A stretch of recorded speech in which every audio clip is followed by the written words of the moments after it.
In recent years, Boston Dynamics' quadruped robot Spot has become one of the most recognizable symbols of modern robotics. You've probably seen it in viral videos running, opening doors, even dancing, but in reality the most interesting part isn't the flashy social media content. The real revolution is that this robot is starting to actually work inside factories, with potentially even more positive implication than humanoid robots, because it doesn't directly replace human workers. In this video we're going to look at what it actually does with real-world examples, especially inside the aerospace company ST Engineering, and more importantly we'll try to answer a key question: can quadruped robots really become common tools in the factories of the future? Let's start with the case I just mentioned. ST Engineering, especially its MRAS division, produces advanced components for the aerospace industry, and their facility is massive, around 140,000 square meters. And like in many complex industrial environments, one of the biggest challenges is always the same: continuously monitoring machines, systems and infrastructure. But this is where Spot comes in. As shown in a recent video published on Boston Dynamics official channel, the robot autonomously patrols the facility and performs various inspection tasks. Thanks to its modular system, it can be equipped with different tools, thermal cameras to detect overheating components, acoustic sensors to identify anomalies in machinery or compressed air leaks, and high-definition cameras for visual inspection and safety checks. So this isn't just a camera with legs moving around on its own. It becomes something much more: an autonomous maintenance operator, constantly moving to the factory and collecting data. And here's the key point: this data isn't just reviewed once or twice a day after the robot completes the rounds. Instead, everything is sent in real time to a software platform developed by Boston Dynamics called Orbit. From there you can manage everything: mission planning, real-time monitoring, data analysis and inspection history. It kind of reminds me one of those apps used for home cleaning robots, just on a completely different level. The result is that engineers and maintenance team don't just get isolated inspections, they get a continuous stream of data that updates in real time. This allows them to detect issue or subtle changes before they turn into a failure or production downtime. But now comes the really interesting part. To simplify everything even further, the robot can create a true digital twin of the factory, a fully digital replica of the entire facility updated in real time. In this case, the robot is equipped with a Leica BLK Arc laser scanner, which allows it to generate extremely precise 3D scans. Basically, it projects thousands of points into every surface, building a highly detailed 3D model of the environment. But this model, as I said, isn't just something you can look at and rotate. It updates in real time. That means you can see exactly where the issues are happening, plan modification to the facility, simulate new production lines, analyze logistics flows, or even schedule future maintenance, all inside the digital model first, then in real world. And as you may know, this isn't entirely new technology, but previously creating a 3D model required a dedicated specialist or someone manually scanning the entire facility. Now with Spot it's automated, and especially in older factories where infrastructure has been built over decades, having a constantly updated digital map can make a huge difference. Another important question is why a quadruped robot instead of a more versatile humanoid? The answer is pretty simple: mobility and reliability. Industrial environments are full of obstacles, stairs, grating floors, pipes, and as shown in another Boston Dynamics experiment, this time with Michelin, robots like Spot can climb stairs, overcome obstacles that are tens of centimeters high, and maintain balance on complex terrain, all while continuing to work. A wheeled robot is very fast, but wouldn't be able to handle all of that. And speaking of humanoid, at least for now, still falls too often and requires significantly more support. But ST Engineering and Michelin aren't the only examples. There are ongoing collaborations with companies like Hyundai, and there have been past experiments as well. For example, BP tested Spot on offshore oil platforms, environments where moving around is extremely challenging. There the robot, as you can see, was used to read the instruments, detect anomalies, identify gas or methane leaks and reduce human exposure to dangerous conditions. If there's a suspected gas leak, you can set the robot first instead of a person, and all of this happens without interruptions because, as you can see, it can autonomously return to its charging dock, just like a robotic vacuum but more advanced. And this is where the real value of these robots become clear. It's not about replacing workers like a humanoid, it's about the amount of data they can collect. They can carry multiple sensors at once, operate continuously, and perform many inspection rounds in a single day, always following the exact same path with millimeter precision, because even small variations in human inspections can affect measurements over time. But a robot repeating the same route over and over again creates a massive and consistent dataset on the health of industrial systems, and this is one of the key foundations of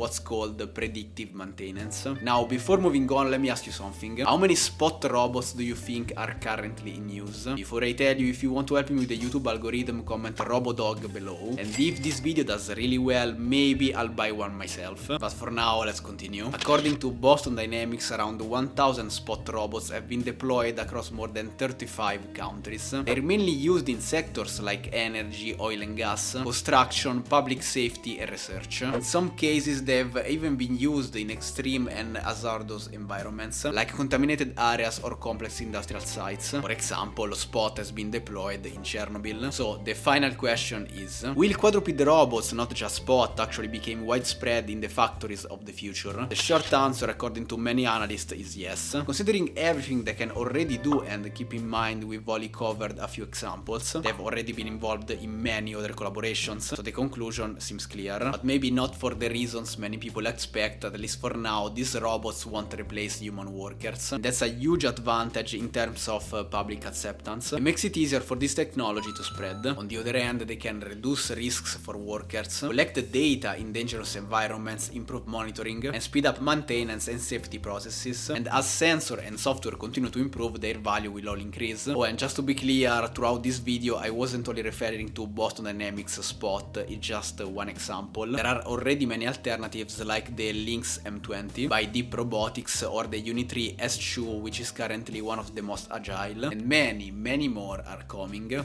Let me know what you think about the spread of quadruped robots in factories, and have you or someone you know already seen one in a real workplace? Obviously, I'll keep you updated if new and more interesting tests comes out, and I'll see you in the next video where we'll explore another technology that could shape our future for better or worse.